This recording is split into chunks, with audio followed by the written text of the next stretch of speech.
Under the dim light, I stood frozen as my greedy husband demanded I sell my $5 million inheritance. His cold, unwavering voice cut through the tension. "You have no choice, Rachel," he hissed, his eyes narrowing with frustration that quickly turned to rage. Before I could respond, he grabbed a wooden stick from the wall and struck me hard across the head. I fainted instantly. When I woke up, I found myself hanging from a tree, my arms and legs tightly bound with rough ropes. The pressure on my pregnant belly was excruciating, and each breath felt like a battle. Nearby, Ethan stood with a cruel smirk, watching me struggle, waiting for me to give in. "My name is Rachel, and I'm 30 years old. I live in Atlanta, Georgia, and work as a graphic designer for a growing advertising agency. A year ago, I married Ethan, a 34-year-old entrepreneur who seemed like the perfect partner.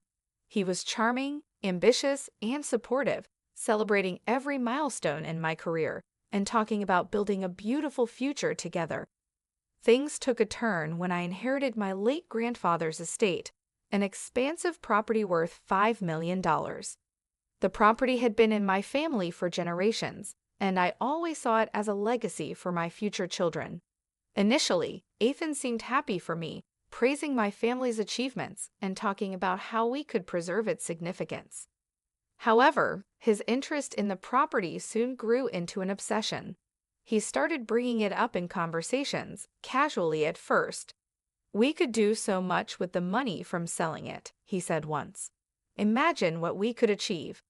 I brushed off his comments, thinking he was simply sharing ideas. But over time, his tone changed. His admiration for my independence faded, replaced by persistent suggestions that we sell the property. He framed it as a way to secure bigger dreams for our family, but something about his insistence felt wrong. I began to sense that his motives were not as noble as he claimed. Despite my growing unease, I held my ground. The property wasn't just land to me, it was a part of my heritage, a symbol of my family's hard work and perseverance.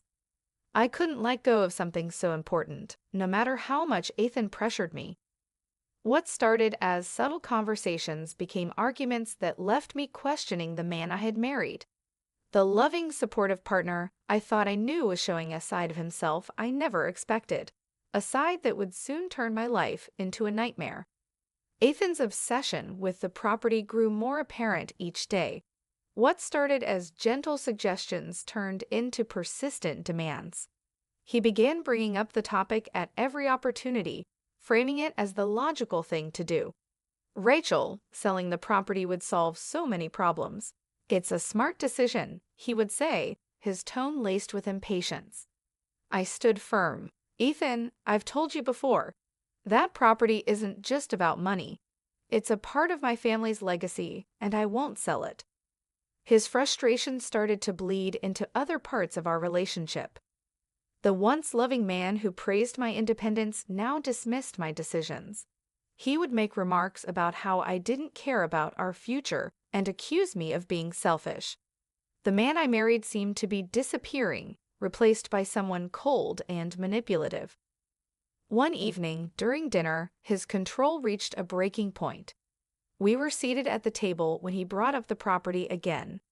"We need to sell it, Rachel," he said firmly, swirling his glass of wine. "Letting it sit there unused is irresponsible." I set my fork down and looked him in the eye. "No, Ethan. We've discussed this. I'm not selling it." His jaw tightened and his voice grew sharper. "You're being unreasonable. This is about us, our family. Why can't you see that?" "This isn't just about us," I replied, my voice steady. "That property is for our child's future. I won't let you take that away." His face darkened, and he slammed his hand on the table, making me flinch. "You think you can make all the decisions, don't you? Do you even care about me?" "Of course I care, Ethan, but I won't be bullied into this." He stood abruptly, his chair scraping against the floor. "You'll regret this," he spat, storming out of the room.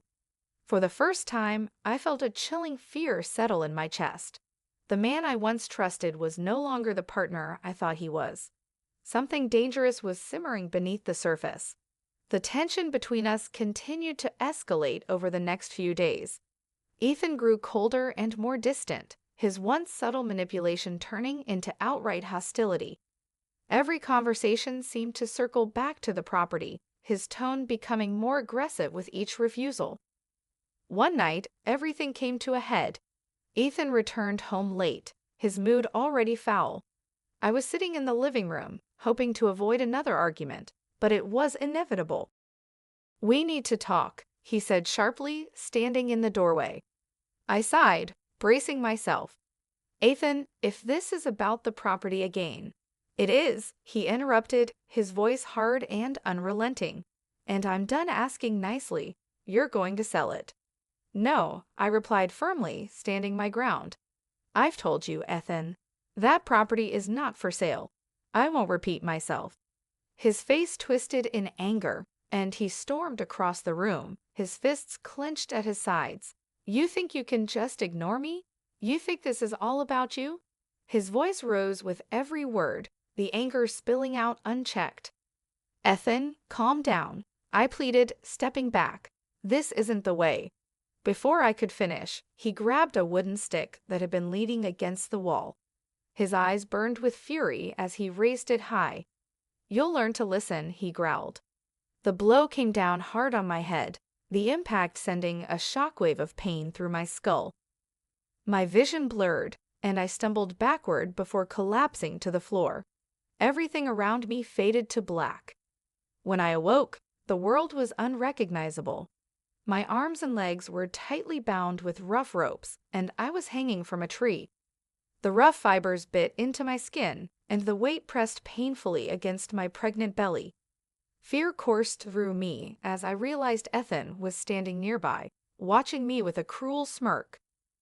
"Now," he said mockingly, "are you ready to sell the property, or do you need more convincing?" Terror gripped me, but I knew I had to stay strong. For myself, for my child. The ropes cut into my wrists and ankles, their coarse fibers burning my skin with every movement. My body hung awkwardly from the tree, the weight pressing painfully on my pregnant belly.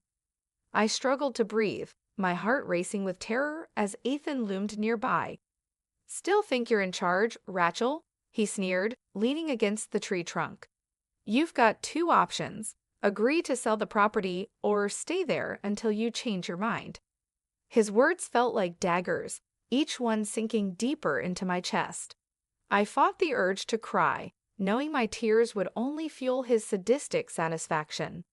"Ethan, please," I begged, my voice trembling. "Think about our baby. You don't have to do this." He stepped closer, his face twisted with anger and disdain. "Our baby," he spat. "Don't try to guilt me, Rachel. You're the one who pushed me to this. You could end all of this right now. Just sell the property." His indifference to my pain was terrifying, but I couldn't let him see my fear. I glanced at the ropes binding my wrists, noticing the knot wasn't as tight as it seemed. Hope flickered inside me, but I had to move carefully. Any sudden motion could draw his attention. As Ethan turned away, muttering to himself about my stubbornness, I began twisting my wrists. The ropes scraped against my skin, but I gritted my teeth and kept working. Every small movement brought me closer to freedom. "Don't even think about trying anything," Ethan snapped, his back still turned. My heart pounded, but I didn't stop. The knot loosened just enough, and with one final, desperate pull, my hands came free. I quickly untied the ropes around my ankles and lowered myself to the ground. Ethan turned around just as I bolted into the darkness of the woods. His furious shouts echoed behind me, but I didn't look back. Survival was all that mattered now, for me and my baby. The cold night air stung my face as I ran through the dense woods, branches scratching my arms and legs. My heart pounded like a drum, adrenaline pushing me forward despite the pain coursing through my body. Behind me, Ethan's angry shouts grew louder. "Rachel, you can't get away from me," he bellowed, his voice full of rage. I didn't dare look back. My only focus was putting as much distance between us as possible. The woods were dark, the uneven ground threatening to trip me at every step, but I kept moving. Each stumble sent a jolt through my pregnant belly, but I refused to stop. My child's life, and mine, depended on escaping. Ethan's footsteps grew closer, his voice cutting through the night like a predator's growl. "You think you're smart. You'll regret this, Rachel." I ducked behind a large tree, crouching low to catch my breath. My hands trembled as I pressed them against the rough bark, praying Ethan wouldn't find me. His footsteps slowed, and I heard him muttering curses as he searched. My pulse thundered in my ears, and I fought to stay silent. When his footsteps moved farther away, I seized my chance. I bolted again, this time heading toward what I hoped was the edge of the woods. My legs burned with exhaustion, but a faint glow ahead gave me hope. It was a road. Pushing through the last tangle of branches, I stumbled onto the asphalt. In the distance, headlights approached. Waving my arms desperately, I stepped into the car's path. The vehicle screeched to a halt, and the driver, a kind older man, jumped out. "Are you okay?" he asked, his face full of concern. "My husband," I gasped, tears streaming down my face. "He tried to kill me." The man didn't hesitate. He helped me into his car and sped toward the nearest police station. For the first time in hours, I felt a glimmer of safety, but I knew the nightmare wasn't over yet. Ethan had to face justice. The police station buzzed with quiet urgency as I sat in a small room, trembling and clutching a blanket someone had draped over my shoulders. Officers listened intently as I recounted everything: the argument, Ethan's violent attack, and my desperate escape through the woods. Each word felt like reliving the nightmare, but I knew I had to be strong. "My husband tied me to a tree," I said, my voice cracking. "He threatened me to sell the property, and when I refused, he hit me. He didn't care about our baby." My hands trembled as I described the brutality. The officer sitting across from me nodded solemnly, his pen flying across a notepad. "We'll take it from here, ma'am. You're safe now. Let's get you to a doctor to ensure you and your baby are okay." Henry, the kind man who had rescued me, stayed long enough to give his statement. "She was terrified," he told the officers.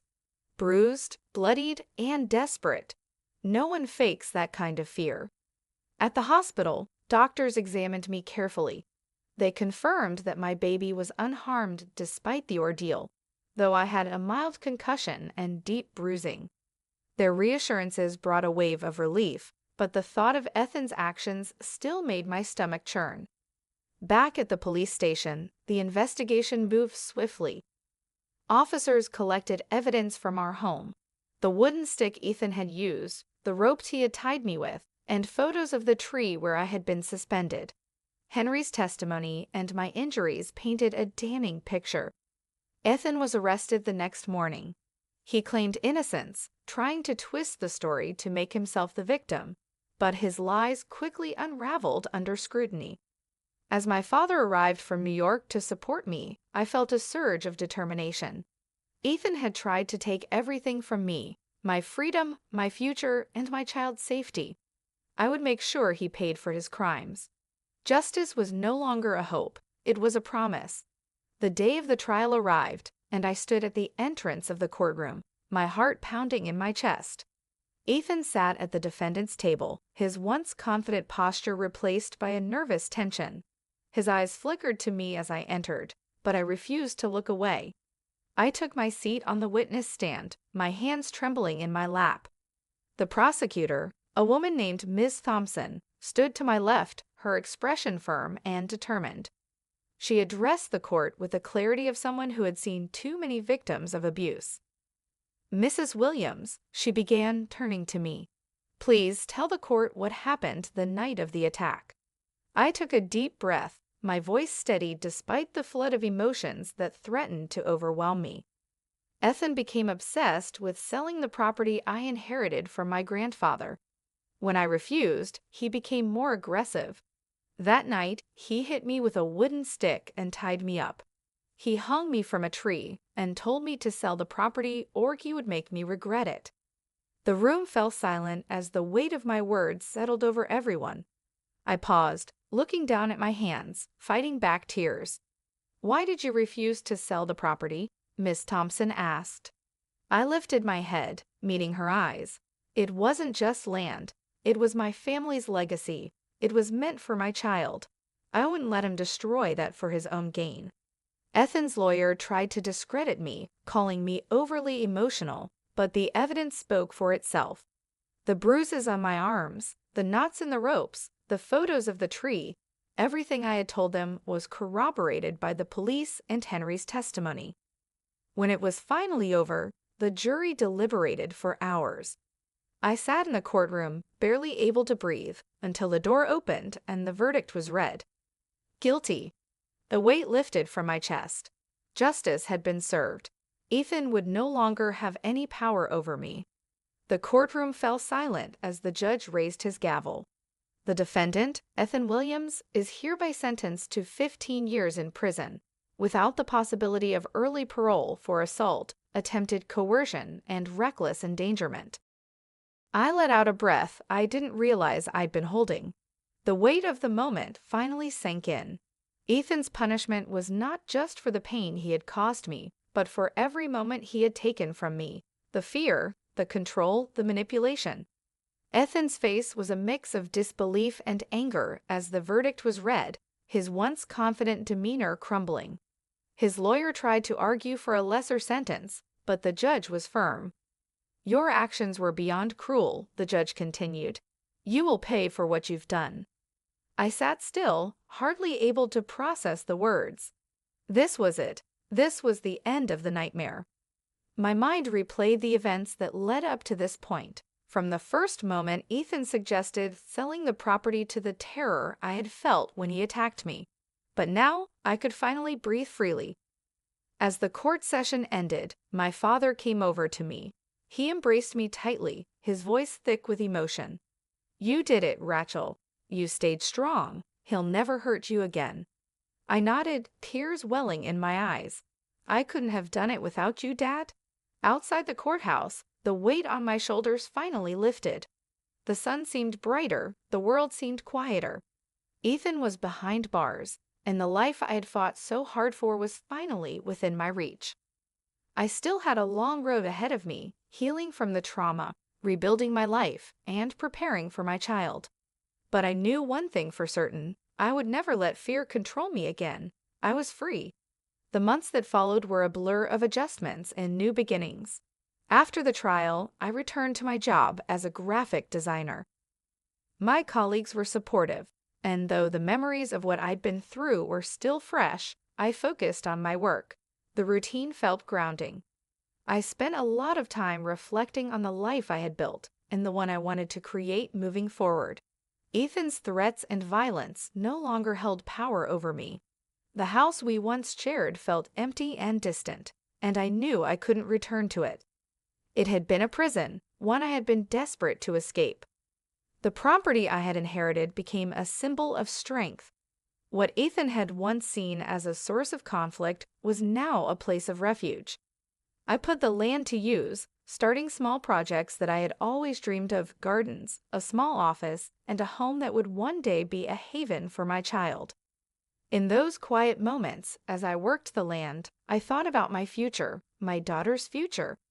I imagined a life full of love, growth, and safety, everything I had once dreamed of, but this time it would be different. I wouldn't let anyone take that from me. The day my baby arrived was the day I realized how far I'd come. Holding my newborn daughter in my arms, I knew that no matter what I'd been through, I had made it. I had overcome the darkness and fought for my future. My child would never know the fear I had lived with, and that promise kept me going. In those early days of motherhood, I made a vow: I would protect this family and this life with everything I had. We would thrive, and I would never again let fear define me. I was free. This story, at its core, is about resilience, empowerment, and the pursuit of justice in the face of betrayal and violence. Rachel's journey from a woman who felt trapped in a marriage to someone who reclaims her power and builds a future for herself and her child demonstrates the strength that can emerge from adversity. Throughout the narrative, Rachel's refusal to let fear control her was pivotal. Her strength to stand firm against Ethan's manipulation and violence led her to the freedom she deserved. The support of family, the truth brought to light, and the legal consequences for Ethan served as a reminder that justice can prevail, even when it seems out of reach. This story serves as a reminder to those in similar situations that no one has the right to control or harm you. There is always a path to safety, justice, and a new beginning. Rachel's determination proves that even after the darkest moments, it is possible to rebuild, find strength, and create a better future. If you enjoyed this story, don't forget to like, comment, and subscribe for more. Your feedback means the world to me, and subscribing ensures you won't miss any future updates. Share your thoughts in the comments. I'd love to hear from you.